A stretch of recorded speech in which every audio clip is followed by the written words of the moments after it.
Au début, c'était le noir total. Il s'agit du plus grand mystère de la vie. Quand ils sont arrivés près de moi, j'étais mort. Que se passe-t-il au moment où l'on meurt? J'ai eu l'impression d'être aspirée dans l'espace. Certaines personnes prétendent le savoir. J'ai remarqué une lumière. J'ai revu ma mère et mon père. J'en ai encore des frissons. C'était un peu la 4e dimension. Mais ces histoires captivantes ont également déclenché de vifs débats. Pour les gens, on est des fous. La mort est irréversible. Et les réponses transformeront peut-être à jamais l'idée que l'on a de la mort. Les implications seront profondes pour chaque être humain sur cette planète. À chaque fois que je raconte cette histoire, je ne peux m'empêcher de pleurer. Mon Dieu, c'était incroyable.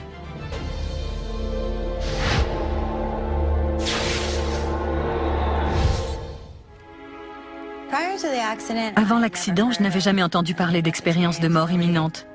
Pour moi, l'idée de la mort était toujours mêlée de peur, à savoir que se passe-t-il et où on va. Et où va-t-on? Michaela Roser a la chance d'être en vie. Le 3 juillet 1994, à l'âge de 17 ans, elle manque de se tuer dans un terrible accident de voiture. Le jour de l'accident, nous rentrions de vacances. Il faisait un temps radieux. Nous étions à 20 minutes environ de la maison. On montait une colline, juste derrière une bétaillère. Vu que le conducteur roulait très lentement, ma mère avait mis ses warnings. Lors de la montée, une jeune fille de 16 ans a voulu nous dépasser. Mais quand elle a vu qu'une voiture arrivait en face, elle a dû faire une embardée à droite et nous a percutés à 130 km/h. Sa voiture est allée s'encastrer sous la bétaillère et a continué de nous traîner sur une centaine de mètres. Les sièges se sont soulevés, le toit s'est effondré et on s'est violemment cogné la tête contre le plafond. J'ai cru que nous allions mourir décapités. Le docteur Scott Magley est l'un des premiers à arriver sur les lieux. Michaela était inconsciente. La tôle autour d'elle était tellement déformée qu'il nous était impossible d'atteindre la jeune fille. Je n'étais même pas certain qu'elle respirait encore.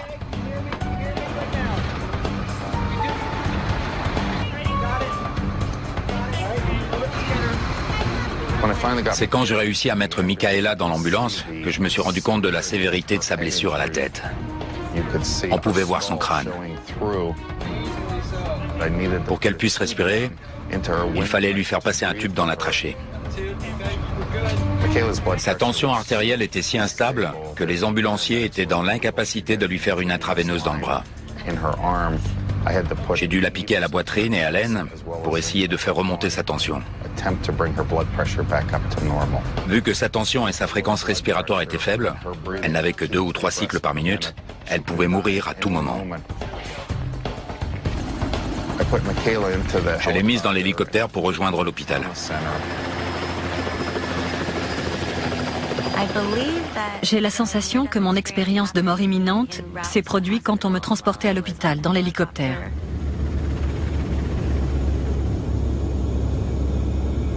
Au début, c'était le noir total.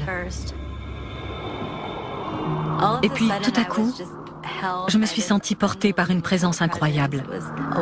C'était une lumière blanche apaisante qui m'enveloppait. Je ne voyais pas le visage ou la forme physique de la personne qui me tenait. Par contre, je ressentais son amour et je savais que je pouvais lui faire confiance. Je dirais que c'était Dieu. À chaque question qui me venait, la réponse se trouvait déjà là. C'était comme si je comprenais tout. L'expérience que je vivais faisait partie du grand dessein. De toute ma vie, je ne me suis jamais sentie aussi bien qu'au moment de ma mort. On dit souvent qu'on voit sa vie défiler. C'est bien ce qui m'est arrivé, mais pas de la manière dont je m'imaginais. Tout s'est mis à défiler d'un coup à une vitesse vertigineuse. Je me suis revue enfant, quand je chantais, dansais et que je m'amusais, ou la fois où je me suis fait gronder par mes parents. Des souvenirs du présent aussi, et tout ce qui s'est passé pendant l'accident. J'ai aussi aperçu mon avenir, je me suis vue avec mes petits-enfants. J'étais bombardée de mon passé, de mon présent et de mon futur, tout en même temps. Je me suis rendu compte que si j'allais de l'autre côté, tout irait bien. J'existerais toujours. J'aurais simplement à abandonner ma vie et mon corps d'antan. Jamais plus je ne serai sous cette forme. Je me suis mise à pleurer et à implorer Dieu de ne pas me laisser mourir. Je ne voulais pas mourir. Et tout à coup, j'ai eu l'impression d'être aspirée dans l'espace. Je me suis retrouvée en l'air, dans un coin de ma chambre d'hôpital. Je regardais mon corps allongé sur le lit. C'est là que j'ai compris que je m'en étais sortie. J'étais revenue. Les événements décrits par Micaela semblent remarquables. Mais ils sont partagés par les milliers de personnes qui ont vécu une expérience de mort imminente. L'expérience de mort imminente reste un mystère aux yeux de la science. C'est un phénomène qu'il nous est incapable d'expliquer avec les connaissances médicales actuelles en physiologie et en psychologie. Le docteur Kelvin Nelson n'est pas de cet avis. Pour lui, les visions dramatiques de Micaela et d'autres en plein traumatisme n'ont rien à voir avec la mort. Elles s'apparentent plutôt à des rêves suscités par une extrême baisse de tension artérielle. La mort est irréversible. On ne peut absolument pas revenir d'une mort physique. Au plus profond de notre cerveau, il y a une espèce d'interrupteur qui détermine si on est éveillé ou en phase de sommeil paradoxal. Lorsque la tension est faible, certaines personnes sont plus enclines que d'autres à faire basculer l'interrupteur en phase paradoxale, qui peut se caractériser par des hallucinations visuelles. Vous ne dormez pas, vous êtes éveillé, mais certains aspects de la phase paradoxale se manifestent en temps de crise. La plupart de nous a déjà rêvé et comprend ce qui est réel et ce qui ne l'est pas. La façon dont les événements s'enchaînent dans les rêves et le côté éphémère des songes. Cela n'a rien à voir avec une expérience de mort imminente. Chacun a ses propres hallucinations. Pour ce qui concerne les gens qui sont morts, on retrouve une expérience universelle. Voilà pourquoi je ne dirais pas qu'il s'agit d'une hallucination, étant donné qu'elle semble réelle pour tous ceux qui la vivent. Mais l'expérience de Micaela est loin d'être terminée. Dans cet entre-deux, entre la vie et la mort, en salle de soins intensifs, quelque chose est sur le point de se produire. Quelque chose d'encore plus difficile à expliquer. Ma mère m'a dit « Comment tu sais ça ?» Je lui ai répondu « J'étais là ». Il arrive que les gens soient sceptiques, mais il n'y avait pas...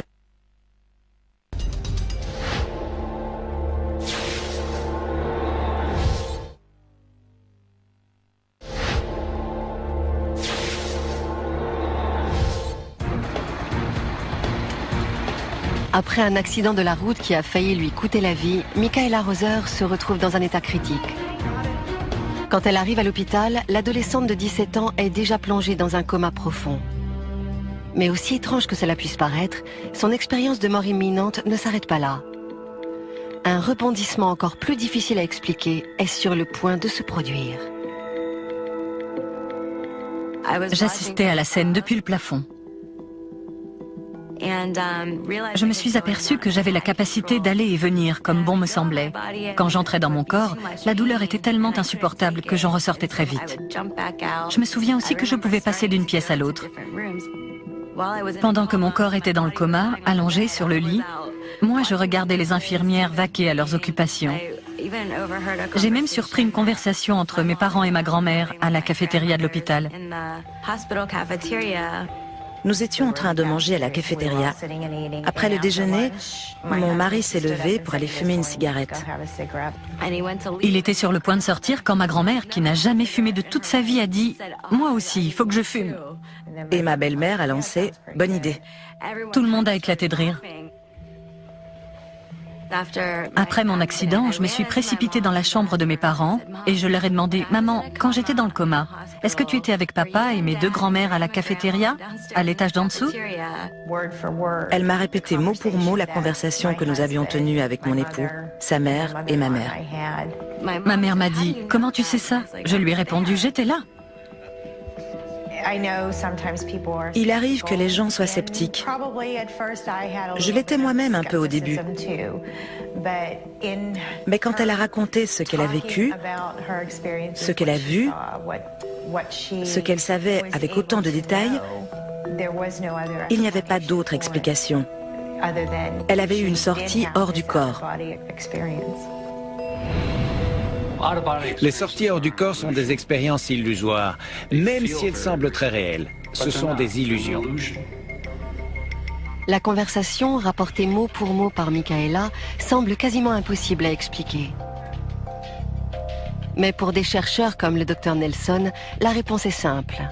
L'esprit inconscient de la jeune fille a continué d'absorber et de traiter les informations reçues après le traumatisme. Je suis persuadé qu'ils ont discuté de ce qui lui est arrivé pendant qu'elle était à l'hôpital. Et certaines bribes de ces conversations ont été incorporées dans sa mémoire. Beaucoup d'experts s'accordent sur ce point. Il est probable que même dans le coma, Michaela ait senti ce qui se passait autour d'elle et qu'elle en ait formé des souvenirs. En revanche, il est beaucoup plus difficile d'imaginer comment elle a pu se remémorer tous les détails d'une conversation, surtout vu la gravité de ses blessures. Quand le cerveau subit un traumatisme, on a tendance à développer ce qu'on appelle un état confusionnel aigu. En gros, les circuits cérébraux ne fonctionnent plus très bien et il est impossible de fabriquer correctement des souvenirs.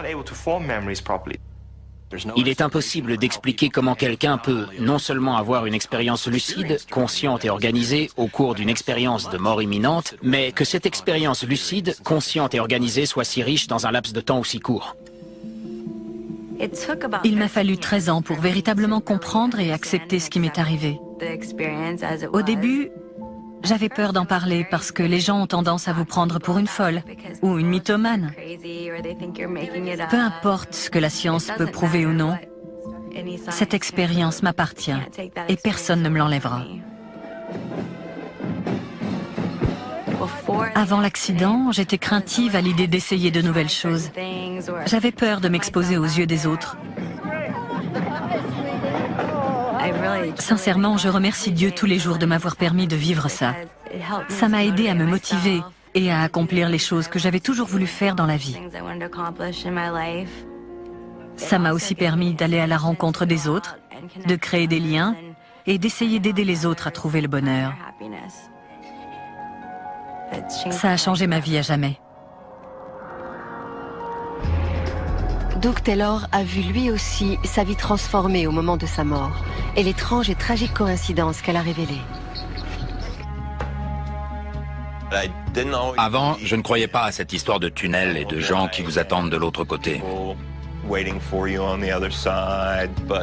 Mais après être mort pendant 3 à 5 minutes, j'ai changé d'avis sur la question. Doug Taylor était un comédien de premier plan à Austin, au Texas, quand une expérience de mort imminente est venue bouleverser sa vie. À première vue, son expérience ressemble à toutes les autres. Mais une coïncidence tragique impliquant son grand-père déconcerte les experts encore aujourd'hui. C'était un dimanche matin, je me suis levé, j'ai pris un bon bain chaud et j'ai rassemblé mes vêtements sales et ma monnaie pour aller faire une lessive. C'est là que je me suis senti mal. C'était dans mes épaules et le long de mon bras. C'était très bizarre. Je ne savais pas du tout que je faisais une crise cardiaque. J'avais que 39 ans, après tout. Je tenais le combiné dans ma main, j'essayais d'appeler les secours. Je me souviens pas du numéro que j'ai tapé. Tout ce dont je me souviens, c'est le téléphone qui tombe.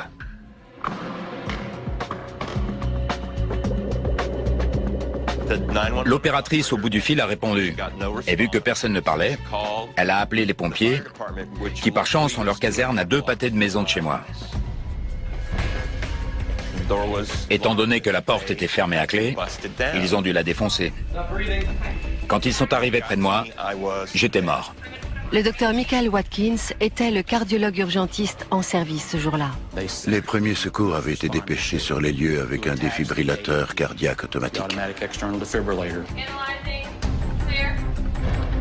Il a été utilisé à 5 reprises.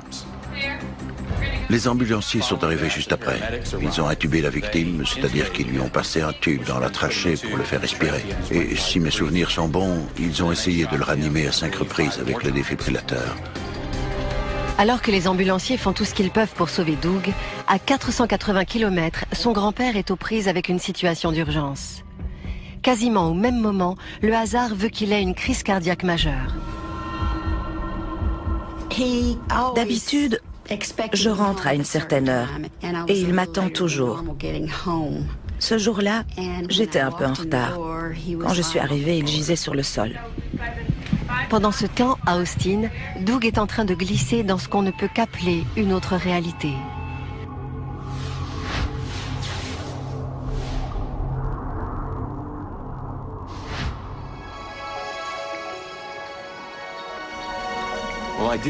J'ai pas vu le tunnel de lumière dont tout le monde parle. J'ai seulement vu une étendue de blanc.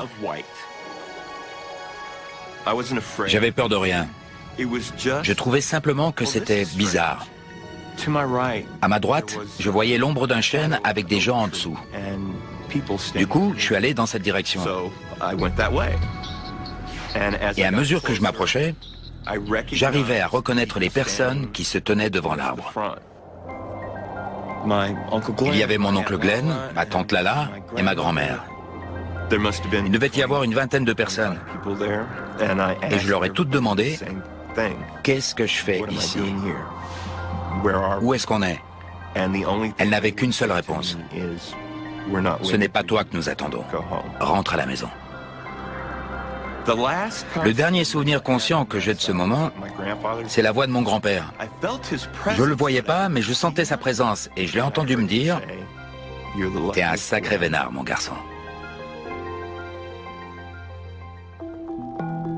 Quand il arrive à l'hôpital, Doug est très mal en point. 2 de ses 3 artères cardiaques sont quasiment bouchées. La première fois que j'ai vu Doug, il était en soins intensifs. Il était blanc comme la mort. Il n'avait aucune couleur. Et j'ai dû appeler sa famille. À 400 km de là, Glynis, la mère de Doug, se trouve dans un autre hôpital, au chevet de son père qui vient lui aussi de faire une crise cardiaque. J'étais auprès de mon père en soins intensifs avec ma sœur. Et ma nièce a fait irruption et a dit « Tante Glynis, il y a quelqu'un au téléphone qui voudrait te parler. » Apparemment, Doug aurait fait une crise cardiaque. Et je lui ai dit « Oh Pam, ils ont dû faire une erreur et confondre ton grand-père et oncle Doug. » Elle m'a répondu « Non, je ne crois pas. Je suis désolée, mais ils ont tous les deux fait une crise cardiaque. » Ça a été un vrai déchirement. J'ai dû me résoudre à laisser mon père pour pouvoir aller auprès de mon fils qui venait de faire une crise cardiaque à l'âge de 39 ans. Peu de temps après, ma sœur m'a appelé pour me dire que notre père était décédé. C'est là que j'ai pensé, est-ce que Doug va connaître le même sort? Est-ce que je vais les perdre tous les deux le même jour? Après 2 grosses opérations de chirurgie cardiaque, Doug est toujours dans un état critique. 3 jours plus tard, il reprend connaissance. Quand il a ouvert les yeux, nous étions extrêmement soulagés. Il a demandé des nouvelles de son papy. J'ai trouvé cela étrange qu'il me demande à chacune de ses visites comment allait son grand-père. Je lui ai dit qu'il allait bien parce que le docteur m'avait conseillé de lui cacher la vérité. Nous ne lui avons appris la nouvelle que le jeudi matin. Je n'ai compris le message que lorsque ma mère m'a dit que mon grand-père était mort. Je me suis rappelé ce que les gens m'avaient dit.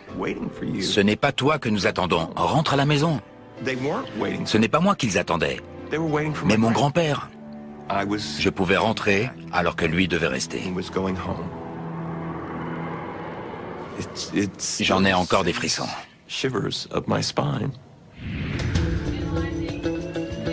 L'expérience de mort imminente qu'a vécue Doug Taylor laisse perplexe à bien des égards. Comment a-t-il pu former des souvenirs après une telle crise cardiaque, alors même qu'il était mort pendant plusieurs minutes? Lors d'un arrêt cardiaque, les données sont claires.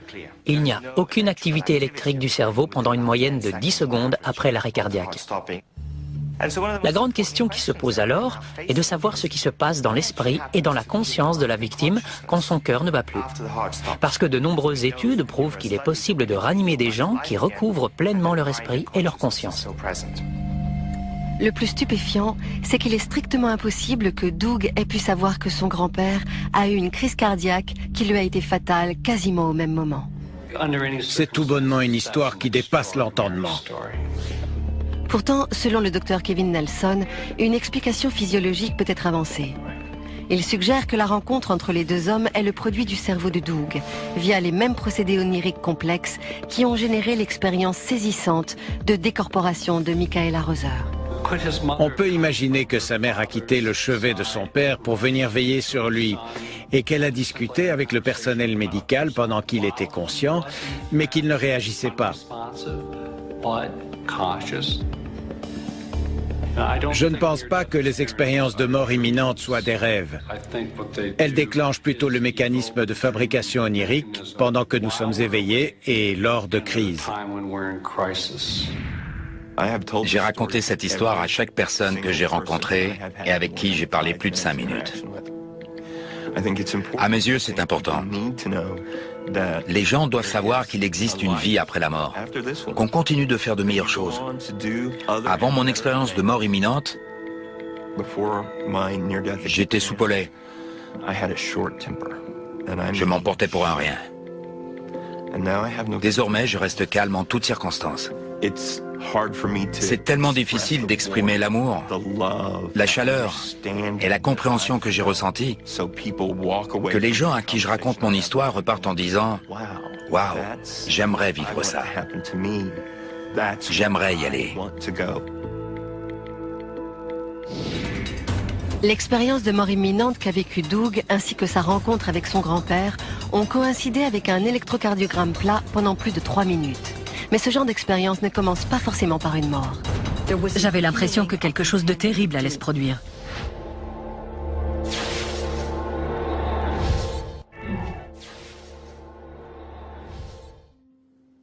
Je n'étais pas croyante.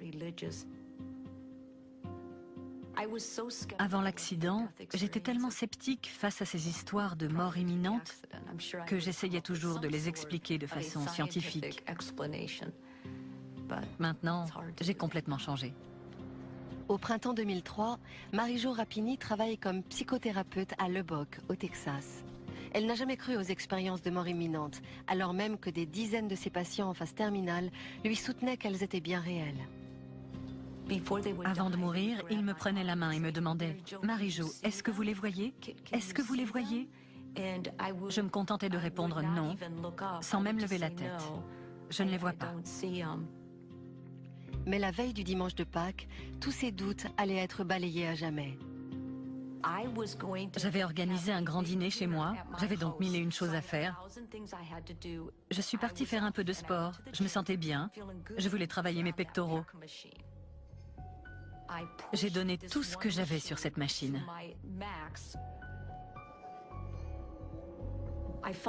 J'ai senti que quelque chose avait éclaté derrière ma tête. Je pensais que je m'étais brisé le cou. J'avais l'impression que quelque chose de terrible allait se produire. Il y avait cet homme baraqué que j'ai toujours beaucoup apprécié qui me dit « Madame Muscle, qu'est-ce qui vous arrive ?» Je lui ai dit « Foncez à l'accueil et appelez une ambulance. Je crois que je me suis brisé le cou. » J'étais terrifiée. J'étais chez le coiffeur et j'ai reçu un coup de téléphone. Votre femme a eu un accident, vous devez vous rendre aux urgences. Plus tard, le neurochirurgien est arrivé, a mis le scanner sur l'écran et a dit « Il y a du sang dans son cerveau ». J'étais totalement incrédule. Alors qu'on voyait très bien le sang, il y en avait énormément. Marie-Jo est victime d'une hémorragie sous-arachnoïdienne. Malgré la gravité du diagnostic, les médecins ont pourtant bon espoir d'éviter une opération chirurgicale à haut risque. Mais 4 jours après son admission à l'hôpital, Marie-Jo voit ses taux d'oxygène chuter. Elle n'a plus qu'une seule option, subir une opération du cerveau. J'étais allongée sur mon lit et je sentais que tout le monde s'agitait autour de moi. J'arrivais à sentir la gravité de la situation. Par moments, je sortais de mon corps pour y revenir ensuite. Je n'avais pas peur. Je sortais de mon corps et j'observais ce que faisait l'équipe médicale.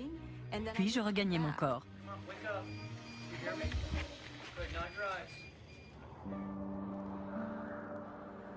Soudain, j'ai aperçu une lumière, une toute petite lumière.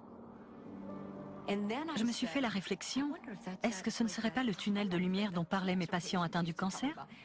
Mais je n'avais pas peur, j'étais consciente, j'évaluais la situation.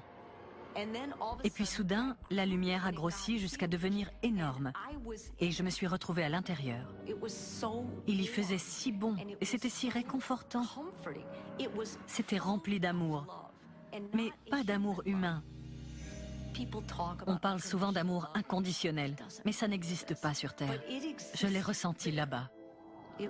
Il flottait un sentiment d'amour et de paix absolue. Mon Dieu, c'était incroyable. Et puis, je me suis retrouvée quelque part, dans une espèce de pièce rosâtre. C'était très lumineux. Et Dieu me portait. Je me souviens qu'il me tenait dans ses bras et qu'il me parlait. Mais je n'utilisais pas mes oreilles comme on le fait sur Terre. Ce qu'il me disait, je le comprenais à travers ma peau, à travers mon corps tout entier. Il m'appelait par mon prénom. Il me disait « Marie-Jo, tu ne peux pas rester ». Et je disais « Je ne veux pas rester ». J'étais contrariée. Je donnais à Dieu toutes les raisons humaines qui faisaient que je pouvais rester. Et c'est alors qu'il m'a dit « Laisse-moi te poser une question.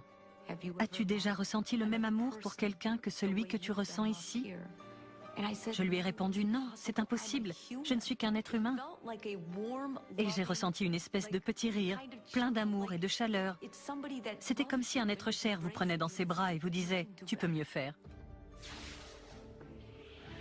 Je ne me souviens pas d'avoir quitté Dieu, ni d'être repassée par le tunnel. Je me suis réveillée. Mon mari, en pleurs, me secouait. « Marie, Marie, ne me laisse pas tout seul. » Et il a ajouté « On a encore tellement de paperasse à remplir. » Je faisais ce que nous, médecins, appelons le consentement éclairé. Je l'informais de tout ce qui pouvait se passer. Je lui ai lâché « Ron, fais donc ce que tu as à faire. » On aurait dit que ça lui faisait ni chaud ni froid. Elle voulait que ce soit moi qui décide. Il a répondu « Marie, tu dois y mettre du tien. Tu dois vouloir revenir vers moi. » Et je lui ai dit « Je ne vais pas mourir. Je viens de parler avec Dieu. » Marie-Jo a eu beaucoup de chance. Les médecins avaient réussi à soigner un petit anévrisme. Elle a pu guérir sans aucune séquelle cérébrale permanente. Même si cette femme de 43 ans n'a pas connu de mort physique, son expérience reste assez répandue. Comme son nom l'indique, une expérience de mort imminente signifie que vous avez frôlé la mort. Quand vous êtes inconscient, dans le coma ou que votre état physique ne s'améliore pas, il est certain que vous finirez par mourir de façon permanente. Quand vous commencez à avoir des souvenirs lucides et organisés typiques des expériences de mort imminente, c'est que vous venez d'en vivre une. Les neurologues comme Kevin Nelson sont d'accord pour dire que Marie-Jo a peut-être vécu une expérience similaire à celle que traversent les gens qui font un arrêt cardiaque. Mais ils soutiennent que cela fait partie de la même réponse biologique qui n'a besoin d'aucune explication surnaturelle. Ces expériences sont la plupart du temps provoquées par un cerveau endommagé, souvent par une pression artérielle basse. Et ce n'est d'ailleurs pas le cerveau qui lâche en premier, ce sont les yeux. La vision, d'abord périphérique, puis centrale, se perd, ce qui fait apparaître une vision en tunnel avec la pression artérielle basse. Ce procédé complexe ne génère pas simplement l'illusion de voir un tunnel. Pour le docteur Nelson, d'autres systèmes se déclenchent au fin fond du cerveau et produisent cette sensation de bien-être extrême décrite par Marie-Jo et les autres. Nous avons tendance à oublier que le système de phase paradoxale est étroitement lié au système de récompense. En fait, le système qui nous fait apprécier la nourriture et les relations sexuelles est interconnecté avec le système de phase paradoxale. Vous ajoutez à cela le mécanisme de rêve pendant que vous êtes éveillé. À votre avis, qu'est-ce qui ressort de tout cela ? Un énorme sentiment d'euphorie, et ce, dans le contexte de la mort. Le rêve en lui-même n'a pas chamboulé ma vie à tout jamais. C'est l'expérience en tant que telle qui m'a transformée. Je me suis sentie coupable de voir à quel point j'étais incapable d'aider mes patients atteints du cancer à aller vers Dieu. J'ai énormément changé. Je suis devenue beaucoup plus spirituelle. Je ne remets pas du tout en cause l'expérience que j'ai vécue, mais j'ai parfois des doutes sur la façon dont je l'utilise. J'ai la conviction que cette vision va toucher et aider beaucoup de gens. Mais est-ce suffisant? Si les récits de mort imminente et de sortie hors du corps ne sont pas rares, il est beaucoup plus difficile de les vérifier. Le cas extraordinaire de Jerry Baldwin reste peut-être le plus compliqué à justifier. Avant mon expérience de mort imminente, je n'en avais jamais lu, j'en avais même jamais entendu parler. Si quelqu'un avait évoqué ce sujet en ma présence, je l'aurais traité de fou. Jerry Baldwin n'aurait en effet jamais pu imaginer tous les événements qui allaient changer sa vie à tout jamais. À l'automne 1993, il n'a que 47 ans quand il part en retraite anticipée. Jusque-là, il était maître mécanicien. J'étais encore assez massif, mais j'avais déjà perdu une 50aine de kilos. Pour moi, tout allait bien. Mais j'étais un gros fumeur, je fumais deux paquets et demi par jour. Ce matin-là, je me suis levé et j'ai regardé la liste de choses que j'avais à faire.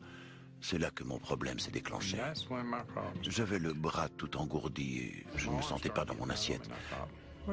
En bon fumeur, je me suis dit que si je m'en grillais une, je me sentirais mieux. J'ai commencé à me sentir oppressé. Je me suis levé, j'ai éteint ma cigarette, j'ai monté les 2 marches pour rentrer chez moi et tout à coup, j'ai eu une douleur à la poitrine. J'ai fini par m'effondrer.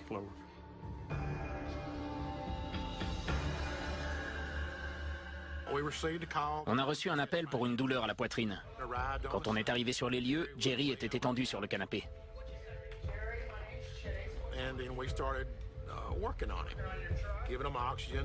On a fait notre boulot, on lui a donné de l'oxygène, on lui a passé le cardiofréquencemètre, on lui a fait des intraveineuses, etc. On lui parlait constamment pour évaluer la situation. J'ai commencé à avoir la sensation que je ne m'en sortirais pas vivant. Tout devenait gris. J'ai dit au secouriste, je vais pas tarder à y aller. Et il m'a demandé, de quoi parlez-vous? J'ai dit, je vais bientôt mourir. Ce sont les dernières paroles que j'ai prononcées.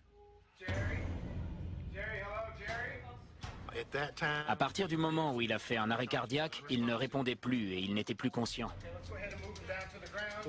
La procédure consiste alors à frapper la victime dans la région précordiale.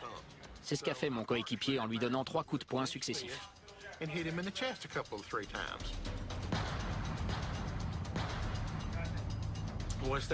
Comme ça n'a pas marché, on a sorti les palettes conductrices et on lui a posé les électrodes pour la défibrillation. Et soudain, tout est devenu noir. J'étais mort. J'ai senti un sentiment de paix et de quiétude m'envahir. Je n'avais jamais ressenti ça de toute ma vie. Je ne ressentais pas la peur. L'instant d'après, le toit de ma maison avait disparu. Je flottais hors de mon corps. Je m'élevais dans les airs. J'avais l'impression d'être à 1 ou 2 mètres au-dessus du sol. J'ai aperçu ma femme. Elle était effondrée. Mon ami Grady, lui, était sorti. Je me suis tourné pour regarder dans la direction où il était parti et je pouvais voir au dehors. Alors même qu'il n'y avait pas de fenêtre dans cette partie de la maison. Je ne sais pas comment le dire autrement, mais il a rendu tout ce qu'il avait sur l'estomac. Plus tard, après avoir repris connaissance, je lui ai raconté tout ce que j'avais vu dans les moindres détails. Il n'en revenait pas. Il m'a dit, c'est pourtant bien ce que j'ai fait. Je regardais aussi les secours essayer de me ranimer. Ils ont essayé une première fois avec le défibrillateur. En vain. Ils ont réessayé, mais ça n'a pas marché non plus.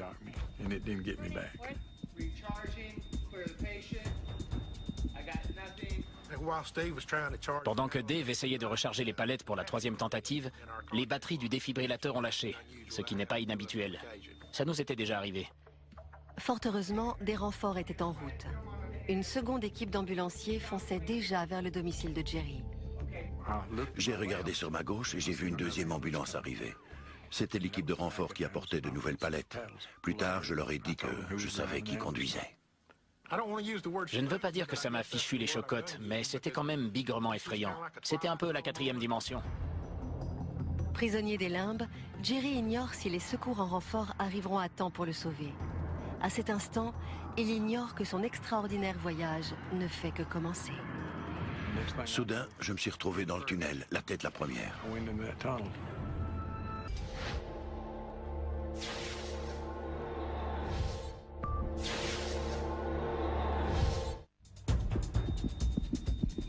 Le jour de sa mort, Jerry Baldwin ne s'attendait pas du tout à ce qu'il a vécu.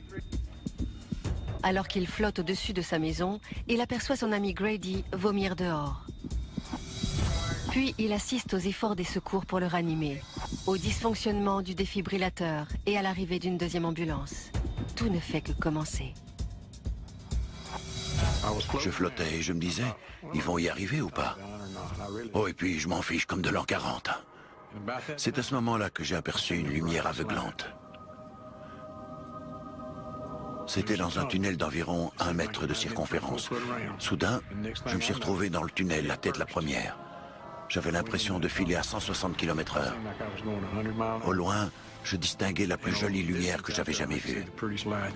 Elle devenait de plus en plus lumineuse, jusqu'à ce que j'émerge de l'autre côté. C'était comme si j'avais sauté dans un bassin rempli de lait, sauf que c'était de la lumière. Elle m'entourait complètement. Au milieu de cette lumière, j'ai entendu la voix. Plus tard, quelqu'un m'a demandé comment je savais que c'était Dieu.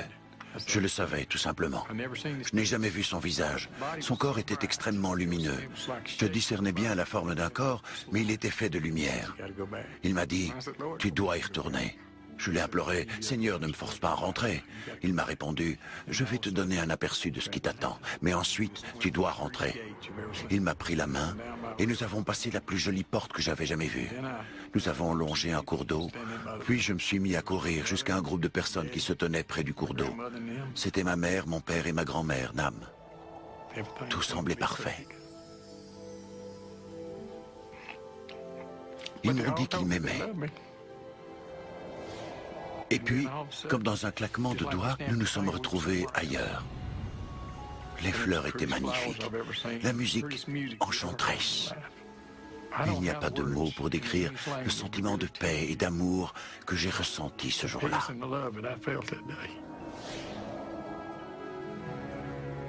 Et subitement, Dieu m'a dit, « Voilà, tu as vu, j'ai encore du travail pour toi. » Et quand il a lâché ma main, je me suis retrouvé dans le tunnel.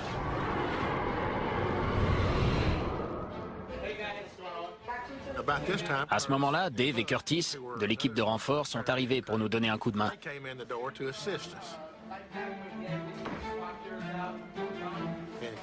Curtis a disposé les palettes sur la poitrine de Jerry. Ça a fonctionné du premier coup. Ils m'ont dit que j'étais mort pendant 3 à 4 minutes. J'avais plutôt l'impression que 3 ou 4 mois venaient de s'écouler. Le temps s'était arrêté. Cette histoire dramatique renferme plusieurs détails on ne peut plus surprenants. Comment Jerry a-t-il pu voir son ami Grady alors même qu'il n'y avait pas de fenêtre? Comment a-t-il su que le premier défibrillateur était tombé en panne? Comment a-t-il pu voir la seconde ambulance arriver? Tout cela s'est produit alors qu'il était cliniquement mort. Quand quelqu'un vit une expérience de mort imminente, ou des rêves, des illusions, ou toute autre chose qui n'a rien à voir avec des observations faites en substance, on s'attendrait à des descriptions irréelles, illusoires, oniriques. Ce n'est pas du tout le cas. La grande majorité des descriptions qui nous est rapportée fait état de détails extrêmement précis. Le docteur Kevin Nelson n'est pas de cet avis. Selon lui, les sorties hors du corps telles que celles vécues par Jerry sont de véritables souvenirs générés par notre cerveau pendant et même après le traumatisme. Quand nous déclenchons en laboratoire des expériences de sortie hors du corps, tout se passe dans ce qu'on appelle le carrefour temporopariétal. Nous pensons que c'est dans cette région que se rejoignent notre vision, nos capteurs de position et ce qui nous fait ressentir notre corps. Si cette zone est mise à mal, alors vous ne savez plus où vous êtes et vous allez reconstituer une carte visuelle à partir de vos souvenirs. C'est un argument fascinant. Le problème, c'est que les événements bien spécifiques que nous décrivent les personnes se sont produits 10, 20, 30, voire 40 minutes après la mort clinique, quand tous nos indicateurs montrent que le cerveau ne fonctionne plus, qu'il n'est plus irrigué par le sang, et donc qu'il lui est impossible d'assimiler des informations. Pourtant, à leur réveil, ces personnes ont une conscience intacte. Elles peuvent faire appel à des souvenirs complets. Leur raison fonctionne, et elles peuvent nous raconter en détail ce qui s'est passé, comme si elles étaient restées conscientes. Les décorporations vécues par des victimes d'arrêt cardiaque comme Jerry offrent sans doute la clé pour mettre un point final à ce vieux débat de la réalité ou non des expériences de mort imminente. Le docteur Sam Parnia a mis au point une méthode unique pour vérifier la véracité des visions, le tout dans un environnement contrôlé. Nous avons disposé des étagères près du plafond, avec sur le dessus une image qui ne peut se voir depuis le plafond que si on regarde en bas depuis le haut. Elles sont invisibles quand on les regarde depuis le sol. Toutes les images sont différentes et n'ont aucun rapport avec un environnement hospitalier. Si nous avons 500 ou 1000 personnes qui nous disent qu'elles ont vu les équipes médicales s'affairer sur leur corps, comme cela revient dans nombre d'anecdotes, mais qu'aucune de ces personnes n'a vu les images, alors nous pourrons conclure que les expériences de mort imminente n'existent vraisemblablement pas. Ce n'est peut-être que notre esprit qui nous joue des tours et qui nous fait croire qu'on a vu quelque chose alors que c'est faux. En revanche, si ces personnes reviennent à elles et nous disent avoir vu les images, alors la communauté scientifique devra se résoudre à accepter qu'une telle expérience a bel et bien eu lieu. À nous alors d'essayer d'expliquer scientifiquement ce qui se passe. Le docteur Parnia espère être en mesure de publier les résultats de cette étude dans les prochaines années. Les implications pourraient être sans précédent. S'il prouve que les expériences de sortie hors du corps sont bien réelles, cela voudra dire que notre esprit et que notre conscience peuvent exister en dehors de notre enveloppe corporelle. Les expériences de mort imminente ne seront alors plus considérées comme des illusions. Cela marquera la naissance d'une nouvelle branche de la science, une branche qui s'intéressera à l'esprit et à la conscience de l'être humain. Cette entité qui fait de nous ce que nous sommes. Les implications seront profondes pour chaque être humain sur cette planète. À chaque fois que je raconte cette histoire, je ne peux m'empêcher de pleurer. La plupart des gens me prennent pour un fou. Après 9 ans, je l'ai raconté à 9 personnes. Une personne par an. Et elles étaient toutes en phase terminale. Ça ne m'a pas posé de problème de leur dire parce qu'elles ne peuvent pas me traiter de fou puisqu'elles vont bientôt partir. Ça les a rassurées. Elles passeront de l'autre côté bien plus facilement.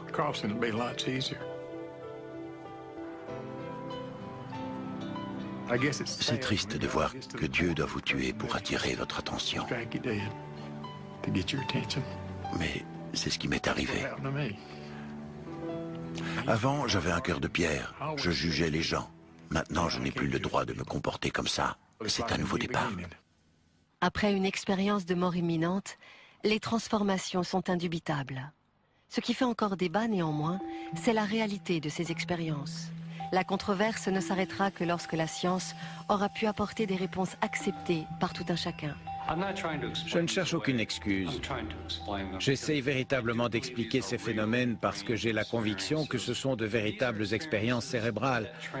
Elles transforment le mode de vie des individus et leur façon d'appréhender la mort. Ce sont sans doute les histoires les plus captivantes qui nous sont données d'écouter en tant qu'êtres humains. Mais interpréter au-delà de la preuve scientifique, c'est un acte de foi. Ce n'est pas de la science. Personnellement, je ne crois pas que les expériences de mort imminente puissent être expliquées par la science. Même s'il y avait une explication physiologique pour les expliquer, il reste les témoignages poignants des gens qui les ont vécus. Ils ont été plus lucides qu'ils ne l'ont jamais été sur Terre. Quelle que soit la cause des expériences de mort imminente, elles demeurent un mystère fascinant. Ça n'a rien d'un rêve. C'est la chose la plus réelle qui m'a été donnée de vivre. Et la chose la plus porteuse de sens. Les médecins ont sans doute tout un tas de réponses. Mais moi, je ne suis pas un scientifique. J'ai rien à dire. Par contre, ce que je peux leur dire, c'est ce que je sais avoir vécu. Il est certain que des altérations chimiques se produisent dans le cerveau lors d'un traumatisme. Mais ce qui ne s'explique pas, c'est le fait de pouvoir descendre à la cafétéria, entendre une conversation et pouvoir la retranscrire mot pour mot. Je doute que la médecine seule puisse l'expliquer. Je suis même convaincue qu'elle en est totalement incapable. Désormais, je vis ma vie avec ce don incroyable qui m'a été fait. Avant l'accident, j'avais peur de la mort. Elle me terrifiait. Ce n'est plus le cas aujourd'hui. Je sais que quand je mourrai, je partirai avec joie.